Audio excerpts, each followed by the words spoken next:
Hello friends, welcome to my commerce diary YouTube channel. ನನ್ನ ಹೆಸರು ಅಕ್ಷತಾ ಅಂತ. ಎಷ್ಟೋ ಜನ ಯು ಜಿ ಸಿ ನೆಟ್ಗೋಸ್ಕರ ತುಂಬಾ ಓದಿರ್ತೀರಾ, ಹಾಗೆ ಎಕ್ಸಾಮ್ಸ್ ಕೂಡ ಬರೆದಿರ್ತೀರ, ಆದರೆ ಪಾಸ್ ಆಗೋಕ್ಕೆ ಆಗಿರೋದಿಲ್ಲ. ಸೊ ಅದಕ್ಕೋಸ್ಕರ ನನ್ನ ಈ ಕಾಮರ್ಸ್ ಡೈರಿ ಯೂಟ್ಯೂಬ್ ಚಾನಲ್ನಲ್ಲಿ syllabus wise and easy tips and ಟ್ರಿಕ್ಸ್ನ ಮೂಲಕ ಹೇಳಿಕೊಡ್ತೇನೆ. ಸೊ ಪ್ಲೀಸ್ ನನ್ನ ಚಾನಲ್ನನ್ನು ಲೈಕ್, ಶೇರ್ ಆ್ಯಂಡ್ ಸಬ್ಸ್ಕ್ರೈಬ್ ಮಾಡಿ. ಇವತ್ತಿನ ಈ ಇಂಟ್ರೊಡಕ್ಷನ್ ವಿಡಿಯೋದಲ್ಲಿ ನಾನು ನಿಮಗೆ ಯು ಜಿ ಸಿ ನೆಟ್ನ ಪ್ಯಾಟರ್ನ್ ಹಾಗೆ ಸಿಲೆಬಸ್ನ ಸಣ್ಣದಾಗಿ ಎಕ್ಸ್ಪ್ಲೈನ್ ಮಾಡ್ತೇನೆ. ಸೊ ಯು ಜಿ ಸಿ ನೆಟ್ನ ಎಕ್ಸಾಮ್ ಪ್ಯಾಟರ್ನ್ ಅಂತ ನೋಡೋದಾದರೆ, ಒಂದು ಕಂಪ್ಯೂಟರ್ ಬೇಸ್ಡ್ ಎಕ್ಸಾಮ್ ಆಗಿರುತ್ತೆ.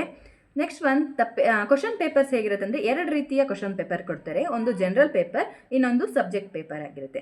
ಸೊ ಜನರಲ್ ಪೇಪರ್ನಲ್ಲಿ 50 ಕ್ವಶನ್ಸ್ ಇರುತ್ತೆ, ಇಂಟು 2 ಮಾರ್ಕ್ಸ್ನ ಲೆಕ್ಕದಲ್ಲಿ 100 ಮಾರ್ಕ್ಸ್ ಆಗುತ್ತೆ. ಇನ್ನೊಂದು ಸಬ್ಜೆಕ್ಟ್ ಪೇಪರ್ ಅಂದರೆ ನಾವು ತಗೊಂಡಿರೋದು ಕಾಮರ್ಸ್ ಪೇಪರ್. ಸೊ 100 ಕ್ವಶನ್ಸ್ ಇರುತ್ತೆ, ಇಂಟು 2 ಮಾರ್ಕ್ಸ್ 200 ಮಾರ್ಕ್ಸ್ ಆಗಿರುತ್ತೆ. ಟೋಟಲ್ 300 ಮಾರ್ಕ್ಸಿನ ಎಕ್ಸಾಮ್ ಆಗಿರುತ್ತೆ. ನೆಕ್ಸ್ಟು ಇದಕ್ಕೆ ಟೈಮ್ ಡ್ಯೂರೇಷನ್ ಹೇಗೆ ಅಂದರೆ 3 ಅವರ್ಸ್ ಇರುತ್ತೆ. ಒಟ್ಟಿಗೆ 2 ಕ್ವಶನ್ ಪೇಪರ್ ಕೊಡ್ತಾರೆ. ಸೊ ಇದನ್ನು 3 ಗಂಟೆ ಒಳಗೆ ಮುಗಿಸ್ಬೇಕಿರುತ್ತೆ. ಇನ್ನೊಂದು, ಯಾವುದೇ ರೀತಿಯ ನೆಗೆಟಿವ್ ಮಾರ್ಕಿಂಗ್ ಇರೋದಿಲ್ಲ. ನೀವು ತಪ್ಪಾದ ಕ್ವಶನ್ಸಲ್ಲಿ ಬರೆದ್ರೆ ಯಾವುದೇ ರೀತಿಯ ನೆಗೆಟಿವ್ ಮಾರ್ಕಿಂಗ್ ಇರೋದಿಲ್ಲ. ಯು ಜಿ ಸಿ ನೆಟ್ನ ಸಿಲೆಬಸ್ನ ಬಗ್ಗೆ ಹೇಳೋದಾದರೆ, chapter 1 business environment and international business. So business environment, ಅದರಲ್ಲಿ external environment, internal environment, macro, micro environment, ಈ ರೀತಿಯ ಎಲ್ಲ ಕಾನ್ಸೆಪ್ಟ್ನ ಕವರ್ ಮಾಡಬೇಕು.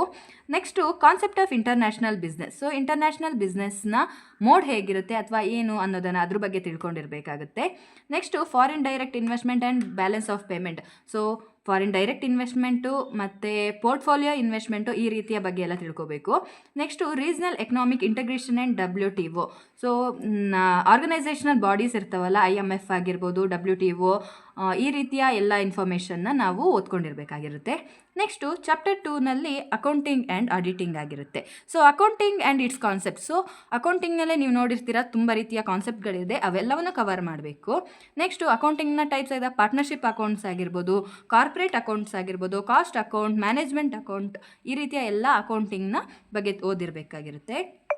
Next auditing and its recent ಟ್ರೆಂಡ್ಸ್ನ ಈಗ ಆಡಿಟಿಂಗ್, ಅದರ ರೀಸೆಂಟ್ ಟ್ರೆಂಡ್ಗಳು ಏನೇನು ಅನ್ನೋದ್ರ ಬಗ್ಗೆ ನಾವು ತಿಳ್ಕೊಂಡಿರಬೇಕಾಗುತ್ತೆ.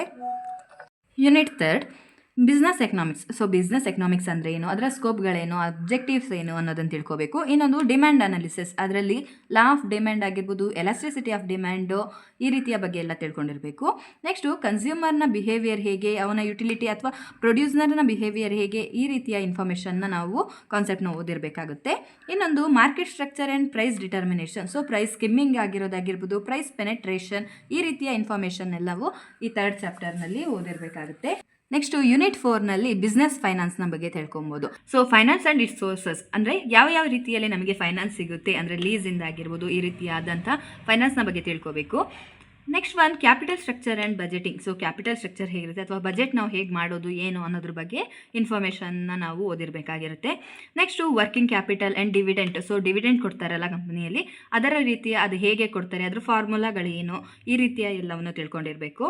ನೆಕ್ಸ್ಟು ಇಂಟರ್ನ್ಯಾಷನಲ್ ಫೈನಾನ್ಷಿಯಲ್ ಮಾರ್ಕೆಟ್ನ ಇನ್ಸ್ಟ್ರೂಮೆಂಟ್ಸ್ ಏನೇನು, ಮತ್ತು GDR, ADR, ಈ ರೀತಿಯ ಎಲ್ಲ ಇನ್ಫಾರ್ಮೇಷನ್ನ ನಾವು ಓದಿರಬೇಕಾಗುತ್ತೆ. Next unit 5 business statistics and research method. So ಅದರಲ್ಲಿ ಮೆಜರ್ಸ್ ಆಫ್ ಸ್ಟ್ಯಾಟಿಸ್ಟಿಕ್ಸ್ ಅಂದರೆ ಸೆಂಟ್ರಲ್ ಟೆಂಡೆನ್ಸಿಗಳಾಗಿರ್ಬೋದು, ಸ್ಕ್ಯೂನೆಸ್ ಆಗಿರ್ಬೋದು, ಈ ರೀತಿಯ ಇನ್ಫಾರ್ಮೇಷನ್ನ ಓದಿರಬೇಕಾಗುತ್ತೆ. Next data collection and statistical method. So ಬಿಸ್ನೆಸ್ನ ನಾವು ರಿಸರ್ಚ್ ಮಾಡುವಾಗ ಡಾಟಾ ಕಲೆಕ್ಷನ್ ಹೇಗೆ ಮಾಡ್ತೀವಿ, ಅದರ ಮೆಥಡ್ಗಳೇನು, ಆ ರೀತಿ ತಿಳ್ಕೊಂಡಿರಬೇಕು. ಹಾಗೆ ಅದನ್ನು ಪ್ರೊಬ್ಯಾಬಿಲಿಟಿ ಆ್ಯಂಡ್ ಹೈಪೋಥಿಸಿಸ್ ಟೆಸ್ಟಿಂಗ್, ಅದ್ರ ಬಗ್ಗೆ ಕೂಡ ನಾವು ಇನ್ಫಾರ್ಮೇಷನ್ನ ಓದಿರಬೇಕಾಗುತ್ತೆ. ನೆಕ್ಸ್ಟ್ ಯೂನಿಟ್ 6ಅಲ್ಲಿ business management and human resource management ಆಗಿರುತ್ತೆ. So principle and functions of ಮ್ಯಾನೇಜ್ಮೆಂಟಿನ ಯಾವ್ಯಾವ ಪ್ರಿನ್ಸಿಪಲ್ಸ್ ಇರುತ್ತೆ, ಫಂಕ್ಷನ್ಸ್ ಇರುತ್ತೆ, ಅದನ್ನು ಮೇಯ್ನಾಗಿ ಓದಿರಬೇಕು. ನೆಕ್ಸ್ಟು ಆರ್ಗನೈಸೇಷನ್ ಸ್ಟ್ರಕ್ಚರ್ ಹೇಗಿರುತ್ತೆ, ಅದರ ಕಲ್ಚರ್ಗಳೇನು, ಆ ರೀತಿಯ ಇನ್ಫಾರ್ಮೇಷನ್ ಕೂಡ ನಾವು ಓದಿರಬೇಕು. ನೆಕ್ಸ್ಟು ಒಂದು ಕಂಪನಿಯಲ್ಲಿ ಹೇಗೆ ಮೋಟಿವೇಟ್ ಮಾಡ್ಬೋದು ಅಥವಾ ಲೀಡರ್ಶಿಪ್ ಕ್ವಾಲಿಟಿಗಳು ಏನೇನು ಇರಬೇಕು, ಈ ರೀತಿಯನ್ನು ತಿಳ್ಕೊಂಡಿರಬೇಕು.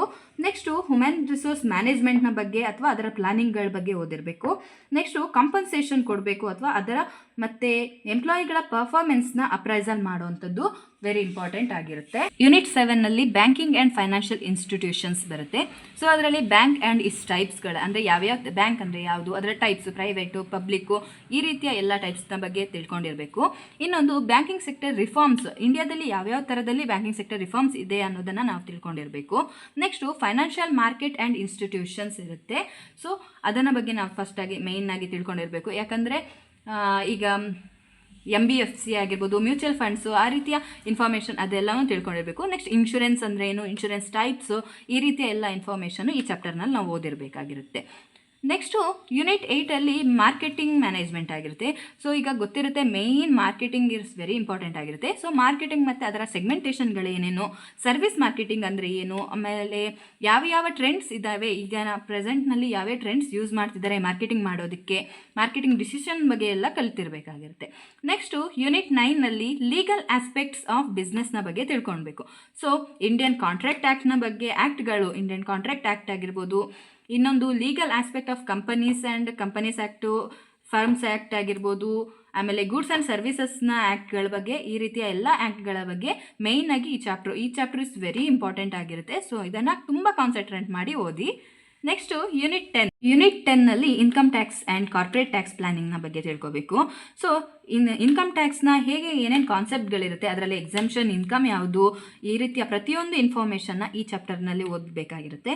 Next corporate tax. ಸೊ ನಮಗೆ ಗೊತ್ತಿರುತ್ತೆ ಕಂಪನಿಯಲ್ಲಿ ಯಾವ ರೀತಿಯ ಟ್ಯಾಕ್ಸ್ ಇದು ಮಾಡಬೇಕು, ಅದರ ಪ್ಲಾನಿಂಗ್ಗಳೇನು, ಆಮೇಲೆ ಇಂಟರ್ನ್ಯಾಷನಲ್ ಲೆವೆಲಲ್ಲಿ ಹೇಗೆ ಟ್ಯಾಕ್ಸೇಷನ್ ಮಾಡ್ತಾರೆ ಏನು ಅನ್ನೋದನ್ನು ಈ ಚಾಪ್ಟರ್ನಲ್ಲಿ ಓದಿರಬೇಕು. ಸೊ ಇದಿಷ್ಟು UGC ನೆಟ್ನ ಸಿಲೆಬಸ್ ಆಗಿರುತ್ತೆ. ನಾಳೆಯಿಂದ chapter wise, concept wise video share ಮಾಡ್ತಾ ಹೋಗ್ತೀನಿ. Thank you so much every one.